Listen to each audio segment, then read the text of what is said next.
विरोधकांनी आणि सत्ताधाऱ्यांनी मिळून गावाला फसवलंय। आम्ही ज्या उद्देशाने नगरपालिका केली ते जणी कोरोनाच करून टाकलं। आता आमच्या आमदाराने एक नवीन आता टूम काढल्या, परवा उद्घाटन केलं। ह्या आमदारांना मित्र अडवून विचारणार आहे शिरोळमध्ये, त्या नगरपालिकेचे अधिकारी आत बसल्यात ते कुठल्या मानसिकतेचे आहेत, तिथं लोकांना काही न्याय मिळतोय काय, तिथं बसणारी काय गुण उधळा लागल्यात हे बघणार आहे काय, नुसते इमारती बांधून तुम्ही मोकळं होणार आहे? गटर करतो म्हणतात, रस्ता करतो म्हणतात। 70 वर्षात तुम्हाला गटरीच्या रस्त्याच्या पुढे जाताच आलेलं नाही। कुठलं गाव चालवतात, ही फक्त घर भरायचं काम करतात। मागच्या 20 वर्षातला जर आमच्या शिरोळ शहराच्या एकूण राजकारणाची जर सगळी परिस्थिती बघितली तर प्रामुख्यानं 2 गटांना आलटून पालटून शिरोळ गावानं तपासून बघितलेला आहे। आणि त्यातनं पहिल्या निवडणुकीमध्येच पूर्वीच्या यादव गटाचा जो भ्रष्ट कारभार होता, त्यांनी केलेल्या ज्या चुका होत्या त्या चुकांच्या परिमार्जन म्हणून पाटील गटाला लोकांनी एक हाती सत्ता दिली। जवळपास पूर्ण बहुमतासह नगराध्यक्ष पद पण त्यांच्याकडे होतं, त्यामुळे ती चांगल्या पद्धतीने काम करतील। आणि त्याबरोबरच गावातल्या लोकांनी बॅलन्स पण अशा पद्धतीने साधला होता की सत्ताधाऱ्यांच्या इतकीच लोकसंख्या नगरसेवकांची सभागृहामध्ये विरोधी पक्षाची सुद्धा होती। विरोधकांनी आणि सत्ताधाऱ्यांनी मिळून गावाला फसवलंय असं मागच्या या 7-8 घोटाळ्यामध्ये तुमच्या लक्षात येईल।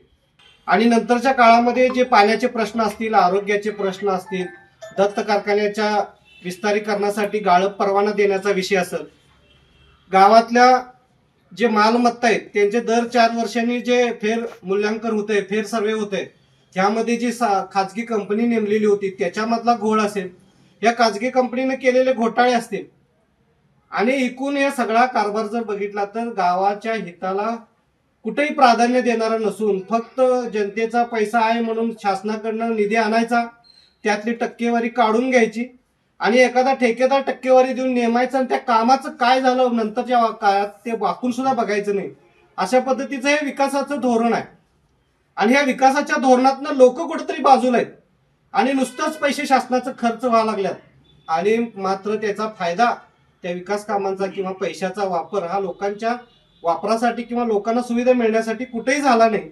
आम्ही इथल्या तरुणांना, चांगल्या कार्यकर्त्यांना, प्रामाणिक लोकांना आणि जे खरोखरच तळागाळात राहून काम करतात पण भांडवल नसल्यामुळं हे प्रमुख जे प्रस्थापित गट आहेत ते त्यांना संधी द्यायला तयार नाहीत, आणि फक्त पैसेवाल्यांचं, 2 नंबरवाल्यांचं आणि घराणेशाहीला जे बळ देणारं यांचं जे राजकारण आहे दोन्ही गटांचं, त्याला प्रामाणिक कार्यकर्त्याला, गरीबाला किंवा जो खरोखर सभागृहात येऊन लोकांच्यासाठी, गावाच्या हितासाठी काम करू वाटतंय अशा लोकांना एक संधी देऊन चांगला पर्याय या जनतेसमोर ठेवायचा म्हणून आम्ही ही पर्यायी आघाडी म्हणून करतोय। तिसरी आघाडी नाही, ह्या सगळ्या प्रस्थापित व्यवस्थेला एक पर्याय म्हणून आता आम्ही पर्यायी आघाडी निर्माण करतोय। याचा अर्थ त्याला लोकांनी साथ द्यावी असं अपेक्षेनं आलेलंच आहे। परिवर्तनासाठी ही निवडणूक लढवणार आहे, त्याच व्यवस्थेचा भाग होण्यासाठी नाही, लक्षात ठेवा। म्हणून आम्ही निवडणुकीत उमेदवार देताना सुद्धा आम्ही तपासून देणार आहे, पण आमच्याकडून पण एखादा उमेदवार जर तपासता न आला तर लोकांनी पण त्याला नाकारावं। मी आताच सांगतो,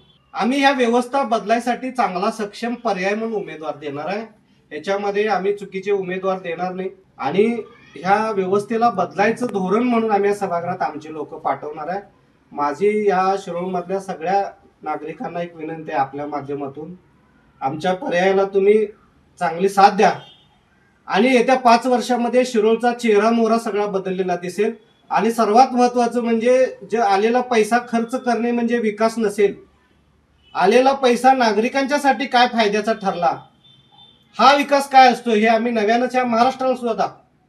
कारण मी सांगतोय, आता आम्हाला 25 कोटीची पाणी पुरवठा योजना ह्या लोकांनी म्हटले आम्ही आणल्या, हे करून मंजूर करून आणलं, त्याचं काम पण सुरू आहे। पण ती योजना मंजूर करून आणताना ती योजना खरोखरच आपल्या लोकांना लाभदायक आहे का याचा कुठंच विचार झालेला। आज त्या योजनेमध्ये जे फिल्टर हाऊस आहे, त्या फिल्टर हाऊसची जर पाणी शुद्धीकरणाची जर क्षमता बघितला तर ते नवीन योजना चालू झाल्यानंतर सुद्धा आपल्याला 1 दिवस आडच पाणी येणार, ह्याचा साधा अभ्यास सुद्धा या लोकांनी केलेला नाही। मी स्वतः मागच्या नगराध्यक्षांना भेटून त्या बॉडी समोर मी मीटिंग असताना जाऊन सांगितलं होतं की ह्याच्या एस्टिमेटमध्ये हे त्रुटे आणि ह्या तुम्ही बदलून घ्या आणि फिल्टर हाऊसची जी क्षमता आहे ती दुप्पट करा। पण ह्या लोकांना गडबड अशाची असते की पहिला काय तर करून ते प्रस्ताव सादर करायचा, ते प्रस्ताव दाखल करून पैसे कधी मंजूर होतात आणि ठेकेदार कधी नेमेन इथपर्यंतच ह्या लोकांना जास्त इंटरेस्ट असतोय। ठेकेदार कशासाठी नेमायचा असतोय तर ठेकेदाराबरोबर आपल्याला सेटिंग करायला येते, टक्केवारी ठरवायची असते, आणि एकदा ठेकेदार ठरला की माझा विषय संपला असंही लोक आमच्यातली समजून गेल्यात. आणि हे भ्रष्टाचाराचं कुरण ह्या लोकांनी 5 वर्षात आम्ही ज्या उद्देशाने नगरपालिका केली त्याचं हिने कुरणच करून टाकलं. डॉक्टरांनी ऍडमिट होण्याचा सल्ला दिलाय, पण स्पेशल रूम परवडत नाही. मग टेन्शन घेऊ नका. सूर्य हॉस्पिटलने प्रथमच अगदी कमी किमतीत सर्व सोयींयुक्त आणि रुग्णांची गरज लक्षात घेऊन बजेट फ्रेंडली रूम्स उपलब्ध केले आहेत. कॅशलेस सुविधांसह खिशाला परवडणाऱ्या किमतीत budget friendly economic special room. पत्ता कोंडावळ चौक, लक्ष्मीपुरी, कोल्हापूर. संपर्क 9822 63 54 69. म्हणजे आम्हाला आता असं वाटायला लागलं की ज्याला ह्यांना पैसे जास्त खावा म्हणून नगरपालिका आली का काय. पूर्वी 5-6 कोटी रुपये यायचे, आता 100-150 कोटी रुपये आले हो. बरोबर आहे काय. आता आमच्या आमदाराने एक नवीन आता टूम काढल्या बघा, परवा उद्घाटन केलं. ह्या आमदारांना मी तर अडवून विचारणार आहे शिरोळमध्ये, आता तुम्ही तिथं म्हणलाय शासकीय इमारत आता नगरपालिकेला देणार. अरे असल्या 10 शासकीय इमारती केला तरी त्या नगरपालिकेचे अधिकारी आत बसल्यात ते कुठल्या मानसिकतेचे आहेत. तिथं लोकांना काही न्याय मिळतोय काय, तिथं बसणारी काय गुण उधळा लागल्यात हे बघणार आहे काय, नुसते इमारती बांधून तुम्ही मोकळं होणार आहे. आज इथं बसायला जागा आहेच की त्यांनाच नाही. पण 5 वर्षात एकाही नागरिकाचं ह्या लोकांनी सहानुभूतीनं काम केलंय काय, बिन पैशाचं काम केलंय काय. तुम्हाला माहिती आहे ना आपला सीओ 2.25 लाख रुपये घेताना सापडला. हे आमचं सुद्धा दुर्दैव आहे. आम्ही भ्रष्टाचाराच्या विरोधात इथं काम करतोय ना आमच्या नाकाच्या खाली तुम्ही शिरोळमध्ये 2.25 लाख बांधकाम परवान्याला पैसे मागताय आणि घेताय. ह्या खरं तर नगरसेवकांना सुद्धा माझ्या इतकीच लाज वाटायला पाहिजे. आणि हिने आम्ही ह्या पात्रतेची नाही म्हणून त्यावेळी हिने राजीनामा द्यायला पाहिजे.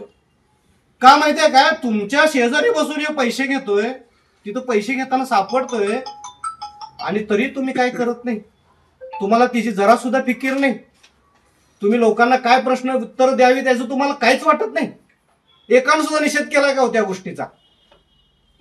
आज परवा बघा तुम्ही ते नळ पाणी पुरवठ्यामध्ये परस्पर पैसे घ्यायला लागलात. आणि दुर्दैव असा आहे, ज्यावेळी आम्ही चौकशीला गेलो त्या चौकशी समिती बरोबर त्यावेळी आम्हाला 4 नगरसेवकांची नावं मिळाली. मी मुद्दामून आता डिक्लेअर करणार नाही. 4 नगरसेवकांचं लोकांनी नाव घेतलं, त्यानं सांगितलं म्हणताना आम्ही दिले म्हणजे. चौकशी समिती समोर नागरिकांनी पैसे दिलं त्यावेळी म्हणले की नाही नगरसेवकांना आमच्या सांगितलं. ह्या 2 नगरसेवकांनी सुद्धा बोगस नळ कनेक्शन घेतलेलं सापडलं. म्हणजे हे कनेक्शन म्हणजे हे जे नगरसेवक त्या सभागृहात बसल्यात ते नुसते भ्रष्ट नाही तर त्यांना ती भ्रष्टाचाराची सवय लागल्यासारखं काम आहे. मग आता ही परत जर तिथे येऊन बसली तर भ्रष्टाचाराशिवाय काय करणार आहेत काय, काही करणार नाहीत. म्हणून माझं नागरिकांना सांगणं आहे, तुम्हाला जर आरोग्याच्या चांगल्या सुविधा मिळायच्या असतील, तुम्हाला मुबलक आणि स्वच्छ पाणी मिळायचं असेल, तुम्हाला नगरपालिकेमधल्या तुम्हाला दाखले उतारे जर तुम्हाला लगेच मिळायचे असतील, तात्काळ मिळायचे असतील, तुमच्या मालमत्तांचं जे कर आकारणी झालेले आहे ती जर तुम्हाला दुरुस्त करून घ्यायचं असेल, ह्या दत्त कारखान्याचा 1.25 कोटीचा घरपाळा निघालेला होता तो ह्या लोकांनी 87 लाखावर आणला. म्हणजे हे आमचेच लोक आमच्याच नागरिकांच्यावर दरोडा टाकायला लागल्यात आणि आमचा कर मात्र 1 रुपया कमी करा म्हणून कुठलाही नगरसेवक जात नाही. आज शिरोळमध्ये करामध्ये इतकी वाढ केली ह्या लोकांनी, त्या नागरिकांचं कमी कर म्हणून जात नाहीत. खरं कारखान्याचा मात्र 1.25 कोटीचा कर 87 लाखाला आला. म्हणजे यांचं जे मधला जे 30-40 लाख रुपयाचा जो फरक पडला ह्यामध्ये ह्या दोघांनी मिळून वाटणी करून खाल्लं काय पैसे. आणि आता 1.25 कोटी झाले तर असं नाही, कारखान्याचं बांधकाम 2 वर्षापूर्वी झाले.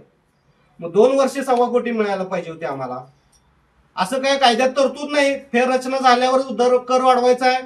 तुमच्याकडे बांधकाम परवाना मागितलाय, एकदा आमच्या दबावापोटी बांधकाम परवाना रद्द केला, पण या दोन्ही गटाच्या नेत्यांनी एकत्र बसून व्यवहार केला कारखान्याबरोबर आणि त्याला रात्रीच बांधकाम परवाना दिला.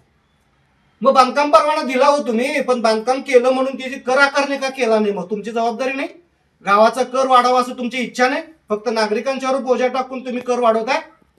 म्हणजे कारखान्याला वेगळा नाही आणि तुमचा नागरिकांना वेगळा नाही, हे कसं काय कुठल्या कायद्यात. याचा अर्थ असा आहे, ही डोळं बघून तोंड बघून आपला फायदा बघून काम करतात.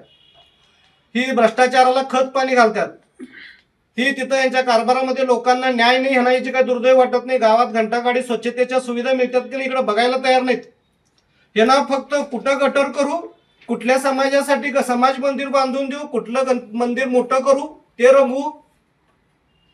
अरे गेली 70 वर्ष या 2 पुढाऱ्यांच्याकडनं, या 2 गटाकडनं मी तर म्हातारा होत आलो. आता गटर करतो म्हणतात, रस्ता करतो म्हणतात. 70 वर्षात तुम्हाला गटरीच्या आणि रस्त्याच्या पुढे जाताच आलेलं नाही.